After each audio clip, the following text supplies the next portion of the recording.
the Star Trek Wars podcast. Today we'll be reviewing the 8th episode of Discovery's 5th and final season. My name is Jordan, and I'll be your co-host.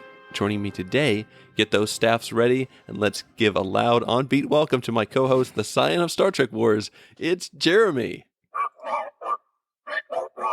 Hi. Excellent. Jeremy, thanks for being here this week. I don't know why you're wearing that helmet, but Jocelyn, to give you a quick update on her, can you believe that Jocelyn chose another member of the family and decided to go to my sister's wedding instead of doing the podcast this week? So I will forgive her someday, but not today. Well, luckily, Jordan, you skipped that wedding. That's right. I am dedicated to the podcast. Also, is like 1,000 miles away. Let it be shown. Jordan has our priorities straight. Yes. That's why you are the Primarch of Star Trek Wars. Thank you, sir. Today we'll be reviewing the 8th episode entitled Labyrinth. It's written by Lauren Wilkinson and Eric Robbins, directed by Emmanuel Osei-Kuffour, I think.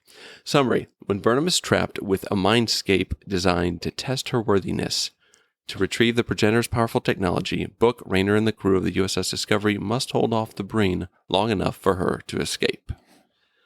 Jeremy, what did you think about this week's episode? What are your first impressions?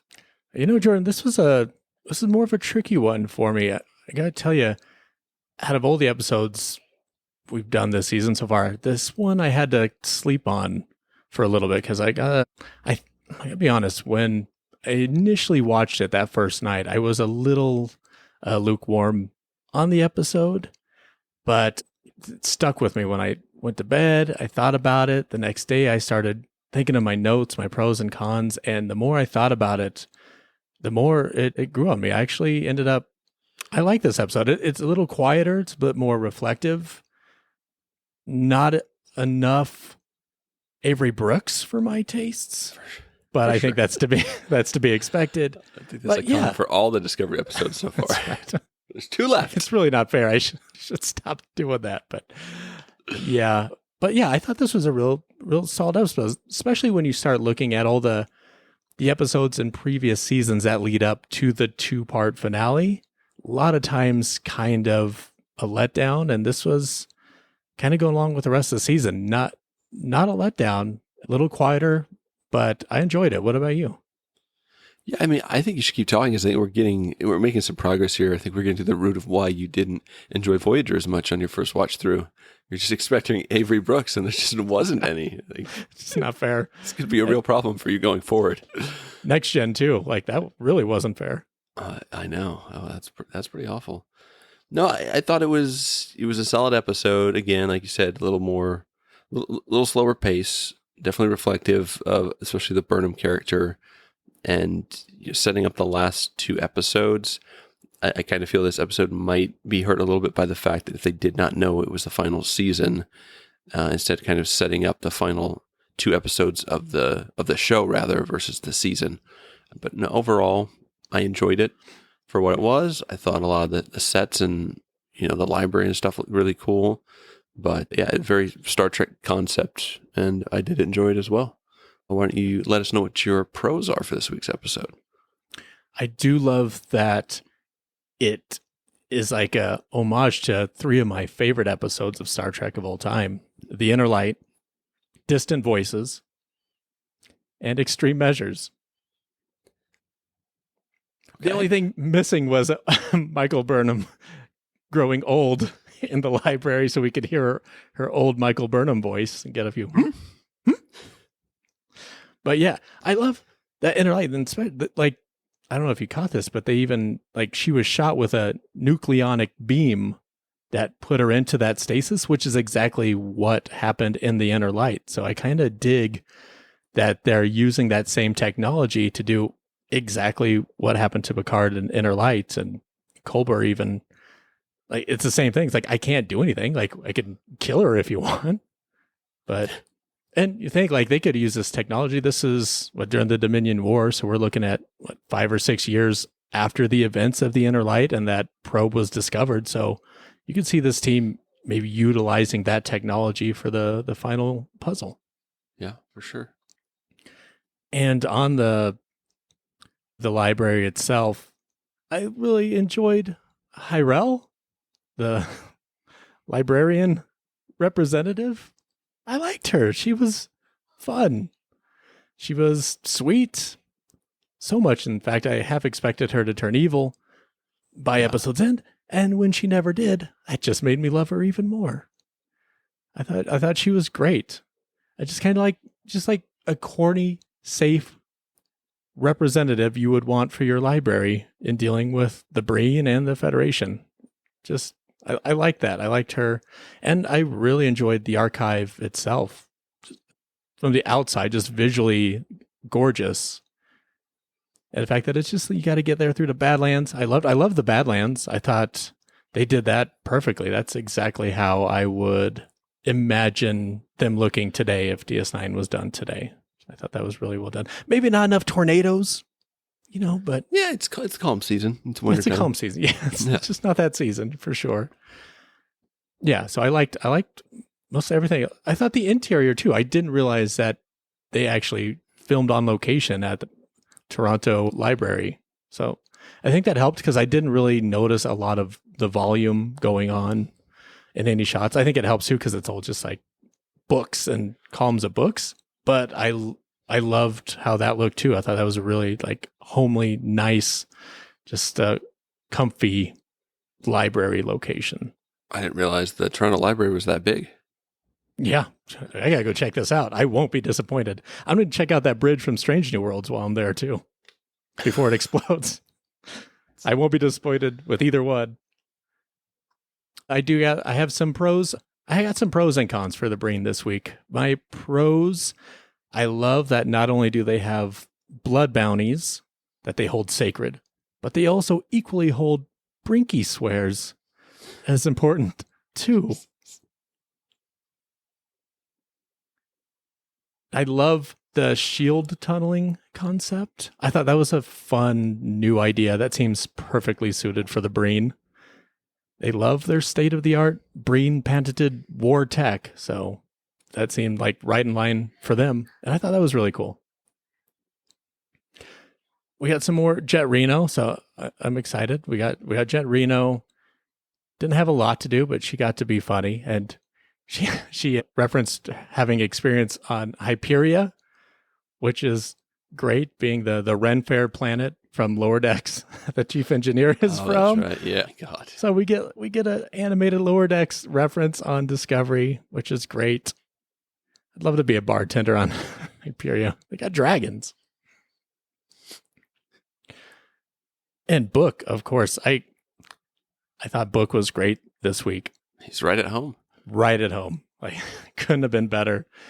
I call the Cleveland Booker in Michael's mind, I call him Fabio, because he ain't a book. He's a goddamn romance novel, baby. I love him. This may be the closest performance we get to something from the actual Labyrinth movie, his fake book. David Ajala is very like a subdued David Bowie in these scenes. You have to take my word for it, Jordan. It's the only thing I got. So I take it you did not watch Labyrinth in the week between episodes, so you're probably I barely lost had time to watch this episode, so I did not. I guess if you could only watch one, yeah, it was a tough choice. All right, but you got to get on that. Now, should Book still be a part of this mission? Probably not.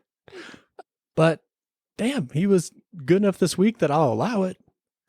His reaction of seeing the last remaining piece of his world was so well done and just top-notch acting from David Ajala. The fact that he did subdue David Bowie on top of maybe giving his best performance as the real Book. It's just a great week for David Ajala. And then he gets to be like action hero with Rayner later, which is great. His performance alone in that scene made me feel the loss of Quajon more than the entirety of the season Quajon actually was destroyed in. So kudos to that moment. Maybe one more con for season 4. But I definitely felt the weight and the emotion when he found the world route this week. I thought that was really well done. As an aside, those face effects you love so much whenever he does his superpower to connect with animals. Yeah. retrospect, it should have been called a bookmark. And sorry, I thought of this 2 weeks before the show ended. Me too, Jeremy. Me too. Rayner, still a pro. Not a ton for him to do except for be just racist action fighter guy, but he's still great. Take that, you gelatinous assholes. Yeah, our grandfathers need someone to root for. That's right. He's there. He's there. He's still great. Oh, and that made me think, too, do you think one of the reasons the Dominion and Breen joined forces during the Dominion War was because of their both gelatinous? We didn't even know that till now, but they actually have a commonality. Their love for Jell-O. They love Jell-O. Yep. They wanted the Breen. They wanted Bill Cosby. So they went with the lesser evil. Yeah, there you go. The majority of my biggest pros this week, much like Discovery itself, revolve around Michael Burnham. I think this was Soneqa's finest moment as Michael and just delivered an incredibly powerful performance here. And that final scene specifically, just Burnham tackling the puzzle. Like she tackles everything just head on and very smart. She thinks she can outsmart this test because why wouldn't she? It's literally what she does and who she is. But then that twist is that it's not the actual test she needs to pass. She's the test. And I thought that was really smart. And it gives us just what follows is an amazing monologue by Soneqa that is just performed pitch perfect and written great too. Burnham's big speech on proving herself hits on multiple levels. A few of them I don't feel overly qualified to talk about, but I'll give it a try. You know, women these days, Jordan. Yeah, I'm not into this. Hold on, let me call Chelsea up real quick because I want Chelsea just to speak on this. I think she might be a better representative for women than me. Hold on 1 second. Okay. Chelsea! Chelsea! Chelsea, come quick! There's an emergency! Bring the fire extinguisher! Hold on.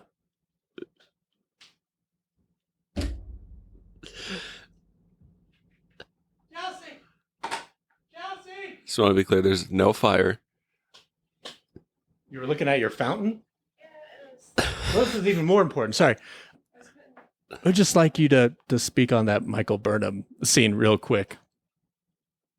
So you can put the fire extinguisher down. There's not an actual fire going on. If Chelsea's not available, I could maybe get the kicker from the Kansas City Chiefs. We'll be having him on later. Some thoughts. Just when you couldn't hate the Chiefs more, am I right? Oh.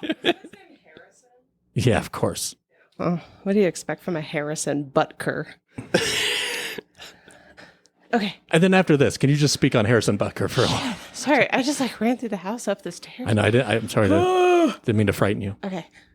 Is this like a prose section? Yes. Oh, yeah. Okay. Yeah, this is just, your thoughts on that scene. Okay. All right. So I'm just going to read this off and then go quietly die. Oh, you have a prepared statement. Great. Yes, I do. So I'm assuming we're talking about the speech that Michael gives? Yeah. Okay.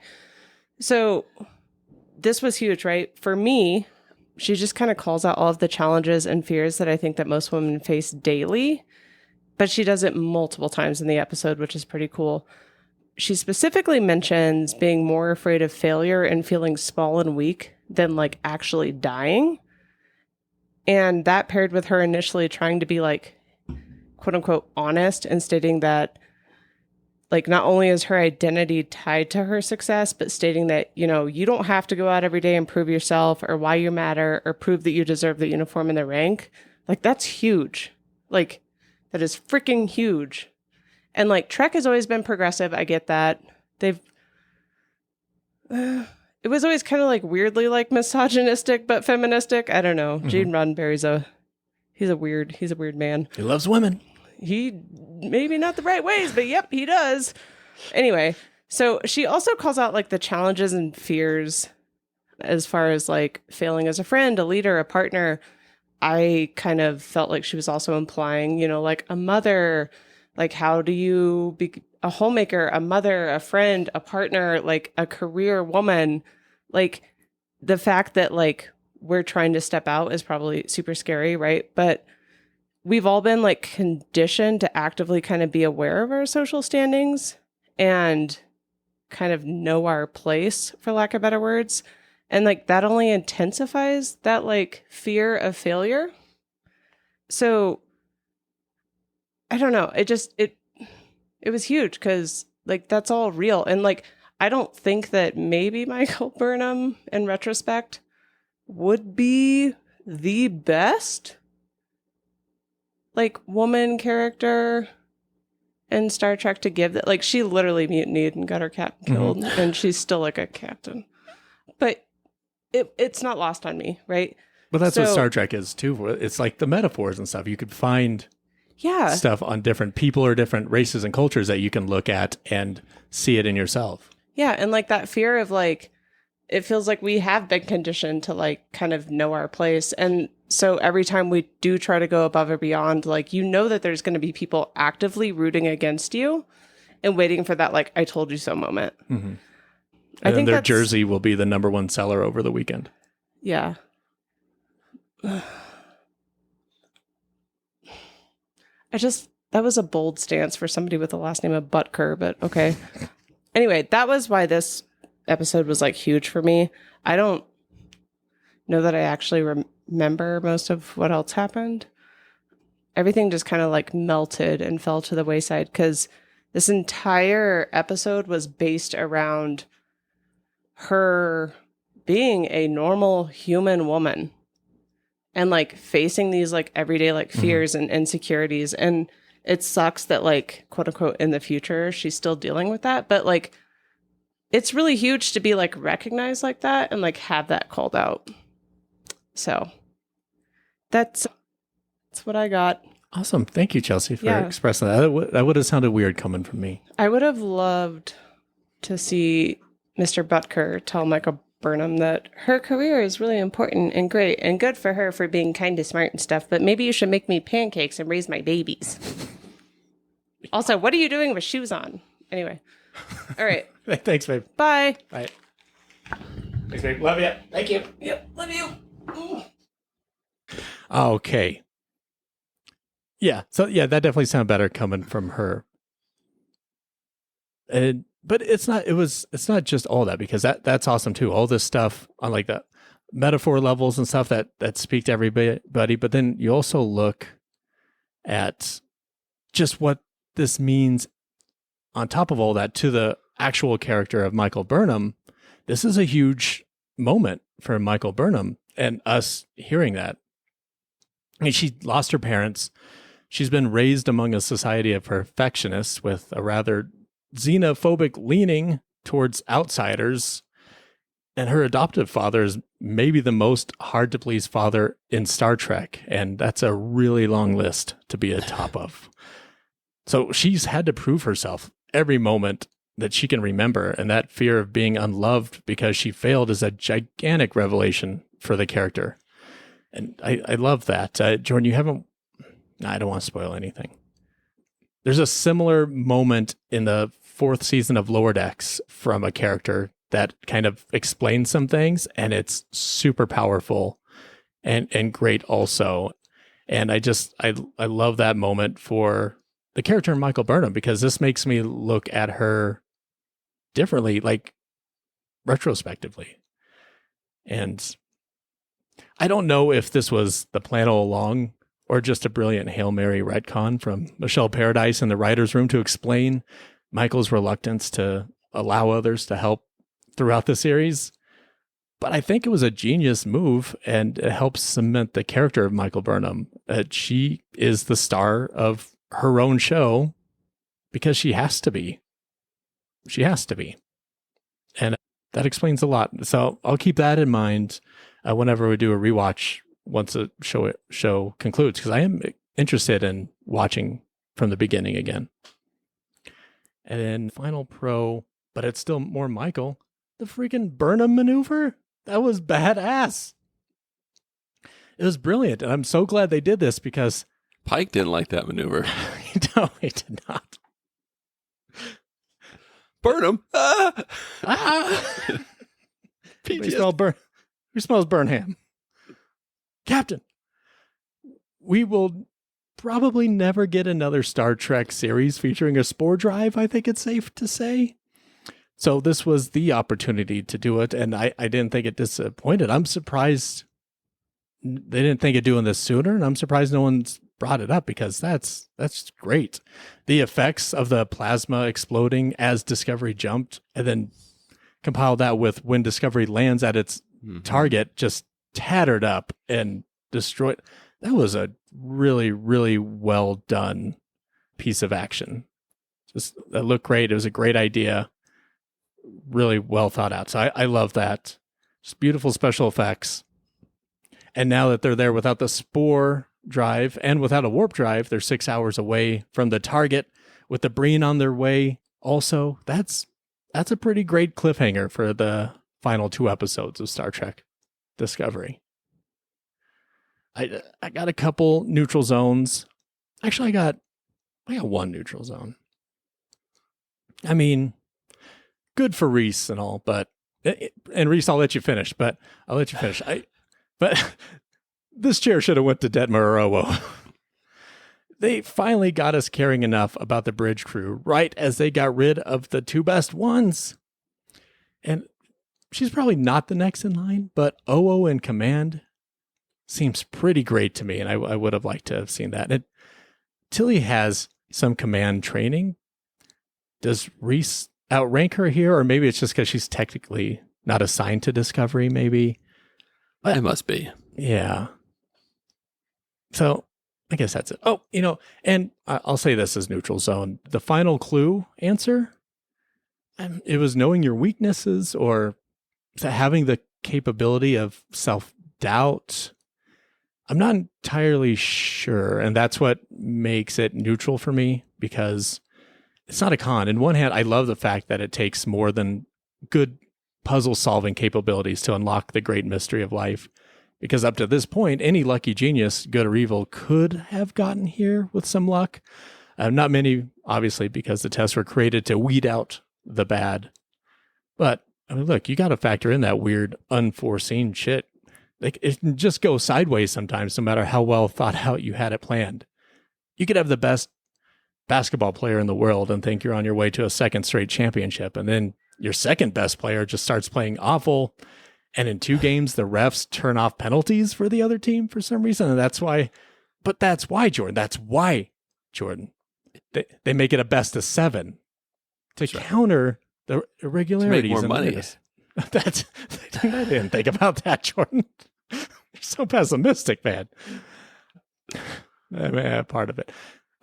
Same with the team that devised these riddles. Discovery, well, it's in game 7 now, and Michael passed the test.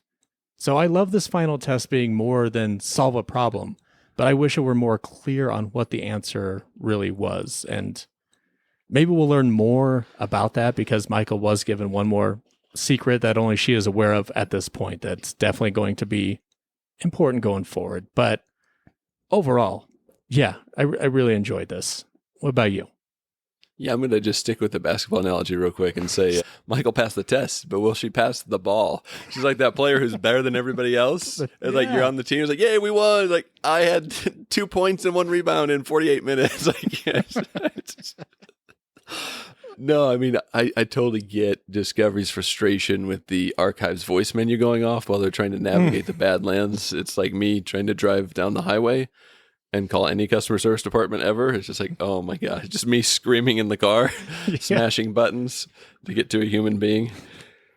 A couple sets that were pretty impressive are like the scale of the set of the library, like you mentioned, and also the Breen ship. I like how much bigger it is than Discovery, how huge it is, how it's basically like a city that we talked about like last week. We got to see a little bit more of it. It's basically one huge cargo bay, I guess, but so far it's pretty cool. And it's very similar concept, that library is, to like the Siege ship, where everybody contributes and it floats through space and it goes to different areas to Yeah. keep it safe.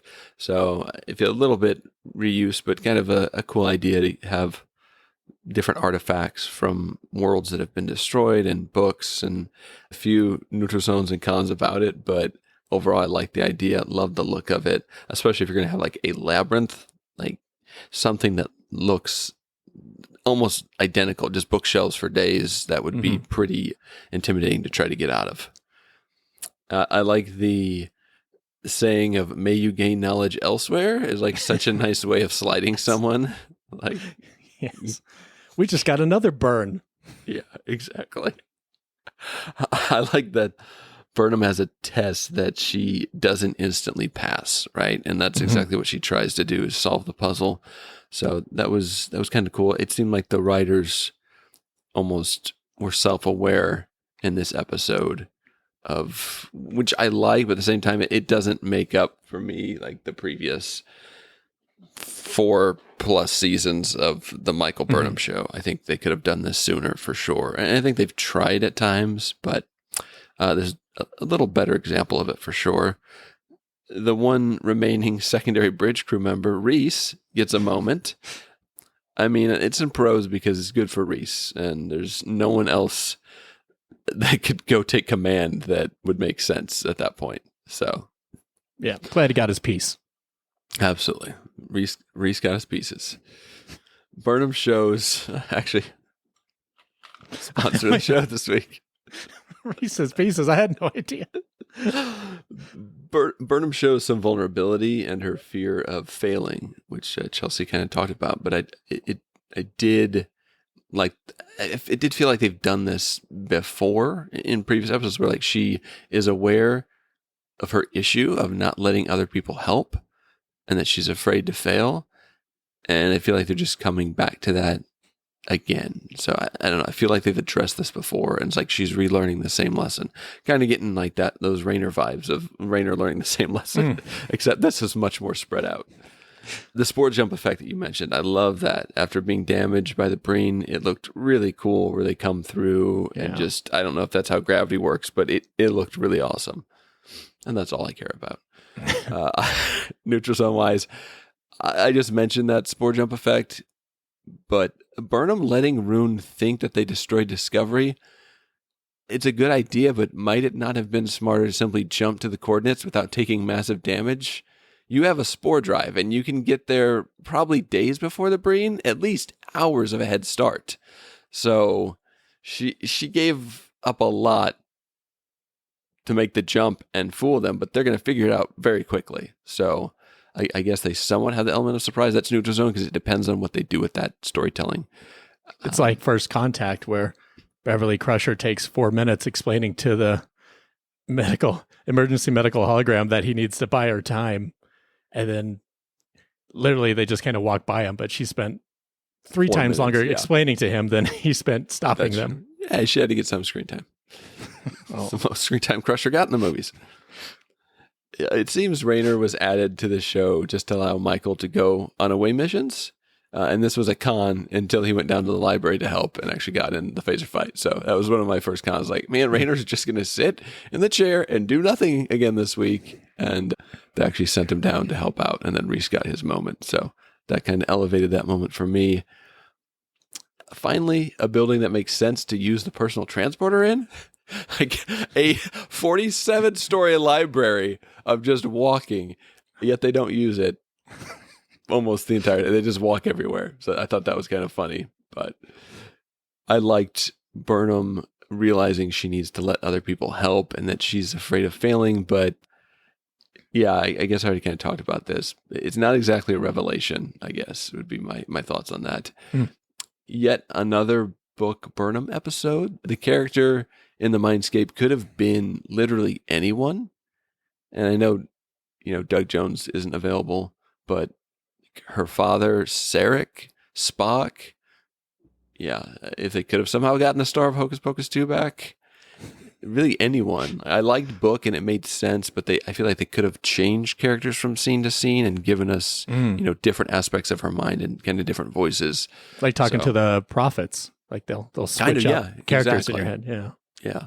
So I thought they could have done more with that. But I mean, it's neutral zone because David Jala does a great job, and that we are coming down to the wire here, and they really need to try to, I guess, repair that relationship or do whatever they're going to do, whatever comes from that relationship. But they've really been riding that for the last 2.5 seasons. So Jordan, how do you are you invested in that relationship at all, or does it matter to you?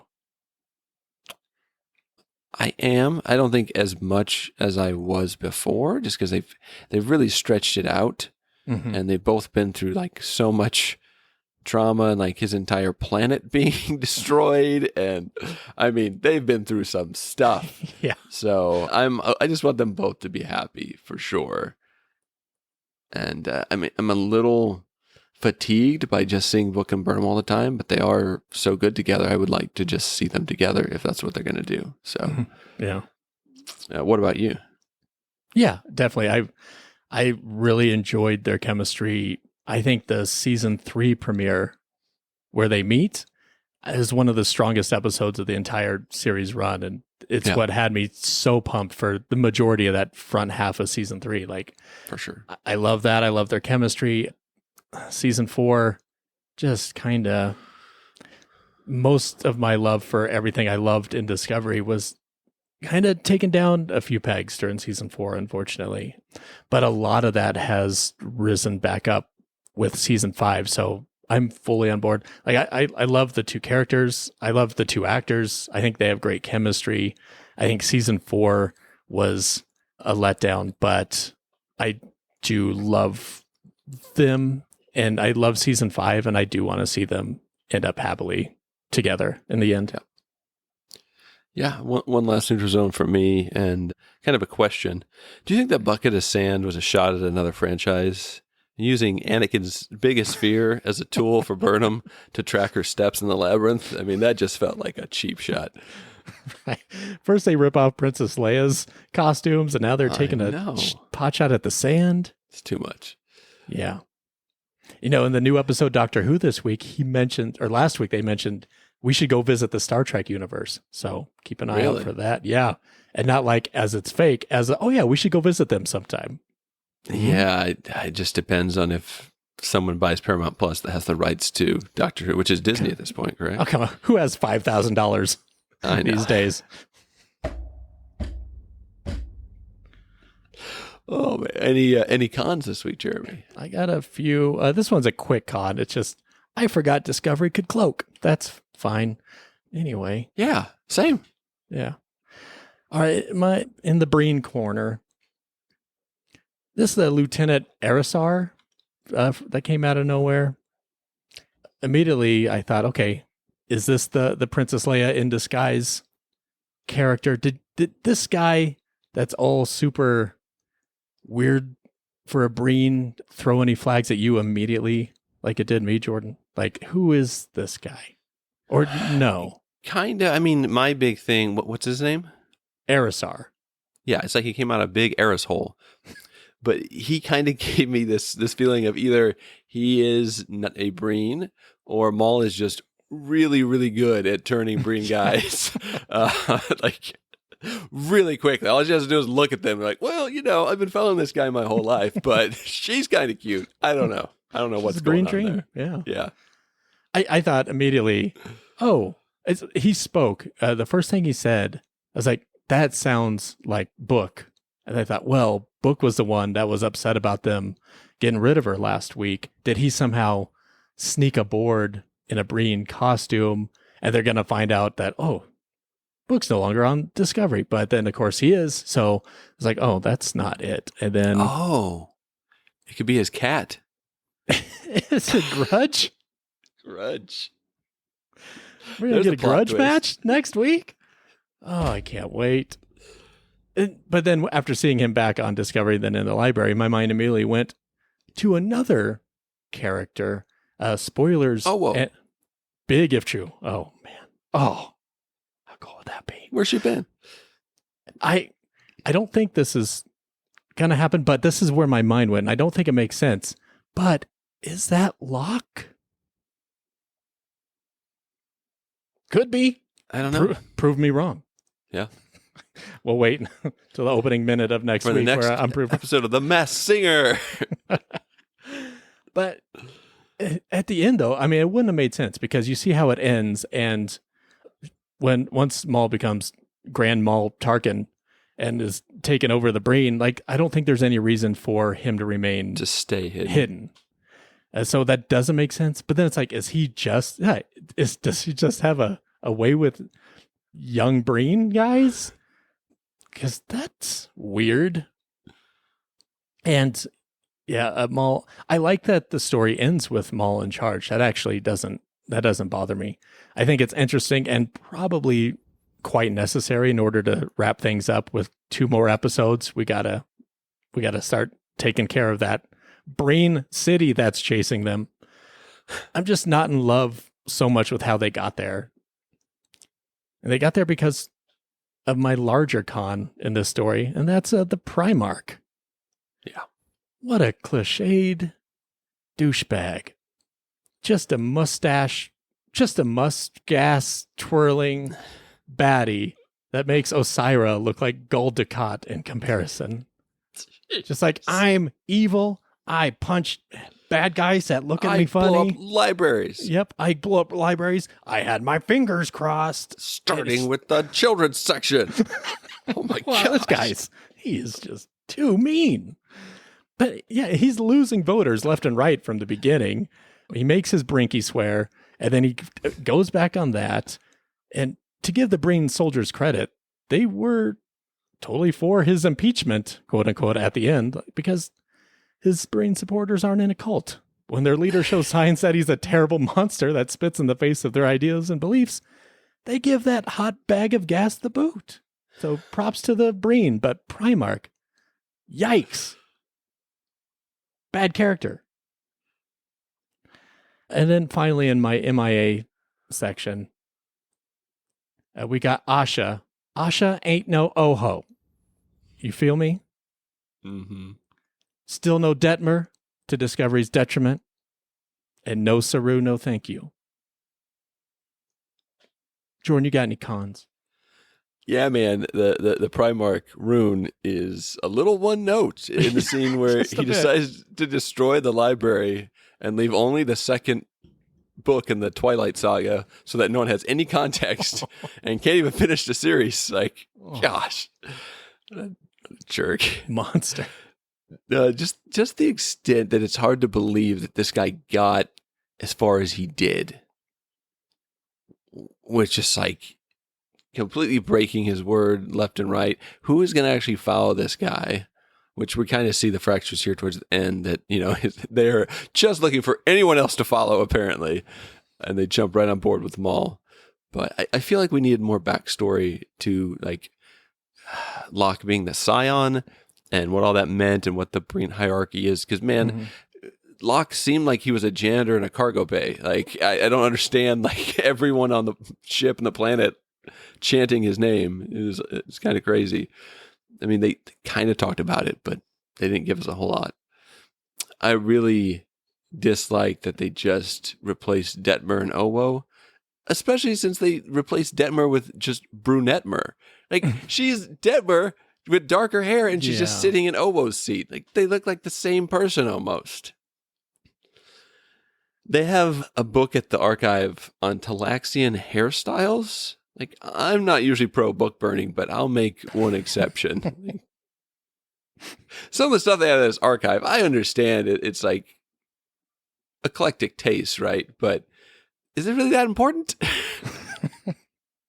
You gotta keep that book? Like a physical copy. Okay.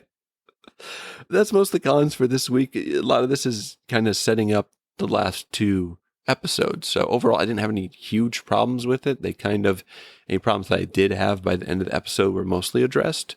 So other than just some overarching things. And yeah, it's going to be an interesting stretch. Just 2 episodes to go. I'm wondering what the length of the episodes are, especially that final one. I would imagine an hour and an hour, but I mean, normally you have the penultimate episode and then like the 2-hour finale or hour and a half finale in Star Trek. So, right. And then on top of that, we have that they filmed this and then got word that it was canceled. So then went back for some reshoots. So we don't know how much was added, what was added. It's going to be very interesting. Yep. All right, Jeremy, that's what we had to say about this episode. Let's get to the fan comments and see what they thought about this week's episode. The first one comes from James King. His pros are a really cool TOS style idea in a space library. Yeah, kind of like All Our Yesterdays with Mr. A to Z. Kind of have some aspects of that a little bit. Yeah. Lots of DS9 callbacks, he says. Rayner is still the best character on the show, which I don't think Jeremy will argue with you. The Breen stuff continues to tick along nicely, and Maul feels like a rounded character now. She said the thing! Neutral-Zone-wise, calling out Michael's character flaws feels very meta, as though the show is acknowledging that it's too Michael-centric, yet it continues to be. That's the most Discovery thing ever. It's like, we know it's too Michael-centric, so here's an episode about Michael talking about how the show's too Michael-centric, starring Michael Burnham. Con-wise, the only one he has is, even though it made sense this week, the away mission is Michael and Book again. Yeah, that is true. And then Chris Royal says, so Inner Light meets Move Along Home. 7 consecutive Booker Burnham away missions out of 10. So definitely kind of a theme there with the Book Burnham stuff. Ratings wise, Jeremy, it's time to rate this puppy. What do you give Labyrinth? Not the movie, but the episode of Star Trek. Oh, man. I'd give them both about the same score, honestly. But one of them I saw when I was 7, so I can't really I can't speak to it as a rating. You haven't seen it since you were 7? No, but I saw it when I was 7. Oh, okay. And it latched onto me, so I can't objectively change the score. It's stuck in time. I feel like as a grown man, Jordan, the first time you see Labyrinth, it may not hit you as hard as it hits 7-year-old me. Yeah, I went back and watched the Ewok movie recently, and yeah, let me just say, not the masterpiece 7-year-old me thought it was. Oh, wow. Jordan, 7-year-old me also watched the Ewok movie, and I was like, what a piece of shit. This ain't Labyrinth, I'll tell you that much. So maybe there's hope. I'm going to give this 7. 7 Michael checking out a romance book. Okay. Yeah, I give it a 7 also. 7 books visiting the library. And the fans give it a score of a 7.5, bringing the overall score to a 7.16. Hell yeah. Very solid. Yeah, absolutely. Very respectable. Do you have a next time on for this week's episode? I do. It's actually about this week's episode. Okay. I obtained a deleted scene from tonight's episode. The original premise was quite different, and this episode title is a dead giveaway. This was supposed to be a spiritual successor to Labyrinth, hence Labyrinths. Like Twisters. Jeez, like Twist. Unfortunately, copyright laws and budget forced them to scrap this idea pretty early on, but they did record a few scenes before that. In fact, part of one of those scenes can still be found in the cold open of this week's episode. So both versions start exactly the same, but differ fairly quickly on. And I have in my possession that full unedited cold open of this week's Discovery. Jordan, would you like to hear it? Of course. All right, here it is.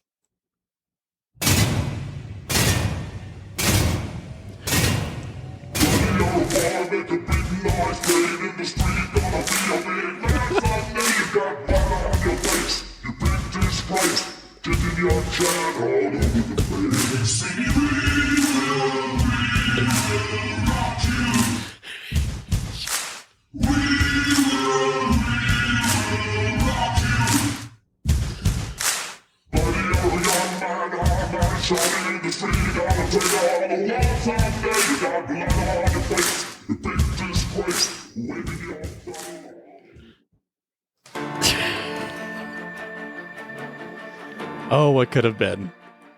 I guess we'll never know. Incredible.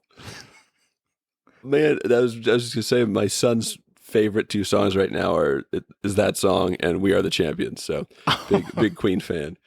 Breen fan, Jordan. Breen fan. Breen fan. Sorry, Breen. Freddie Mercury. He's made out of mercury. Mercury. My Tyson. favorite gelatinous singer. Yeah, he's great. Man, I didn't have this written down, but I just thought of this. Hyrel sends what is it called? A late notice to Book for being away from the library too long. He's overdue. He's overdue, that's right. No, mine originally was actually, I felt that a LeVar Burton cameo would have been really cool here because not only is there a Star Trek tie-in, but Reading Rainbow. Like, Yes. he could have been in this. Even if he's just like the librarian in the background or something, or he has like a line of dialogue. Like, take a look. It's in a book. Like, I don't know. Something Yes. like that. Could have been Hyrel. Yeah. I mean, Hyrel was good. I for feel sure, like it for could have sure. been like a secondary. There's got to be more than one librarian there, right? Like, that's a lot of books. I don't know what the budget is this year. That's true. That's true. I mean, they could have got him while he's on set filming Picard season 3. Could have been Yeah. that hard. Put a little nose piece on him. He's an alien. Boom. I don't care. Put a little hood on him. Hide his eyes so he can't recognize him. Easy. But that's pretty much all I had. Jeremy, anything you want to add before we get into basically the finale almost? Man, Last 2 episodes. Yeah, I don't think so. No flashing lights warning. I think we're safely beyond that at this point. Careful what you wish for. I know. We'll see. But yeah, super excited for the final 2 episodes. A little nervous, of course, because Sure. it wasn't a planned finale. But yeah, I mean, I feel like I really like this season. And I think they had a real good vision of where this season is going. So I'm pretty confident in how it ends. I'm less confident in how it ends as a series. But I think even they don't have to wrap everything up. If you just finish this up, give a few like parting shots of like Tilly and Rayner on their way to the academy, Saru. We're going to get a Saru wedding, of course, and them living happily ever. Maybe Michael and Book taking off together on a, final, some like vacation, just like some kind of just send off. We don't need to get like the universe is over. It's all over. We just need to like, they lived happily ever after a great season. I'm good with that. Yeah, I agree. I also think it's a little bittersweet because if you would have asked my thoughts at the end of season 4, I'd be like, yeah, I'm ready for season 5 to be the last season. And the season's been so strong. It's like, oh man, like I could definitely take another season of this for sure. But I am glad that they at least got word before they completely wrapped and were able to go back and make the edits and reshoots to make this a proper finale, hopefully. So we'll see how that all plays out.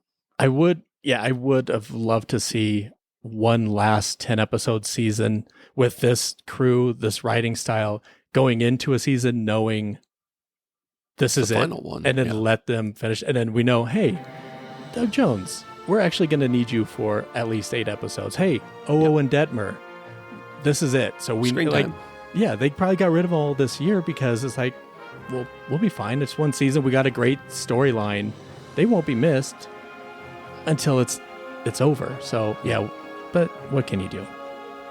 You can tune in next week when we review the 9th and penultimate episode of season 5 entitled Lagrange Point. Until then, computer and program.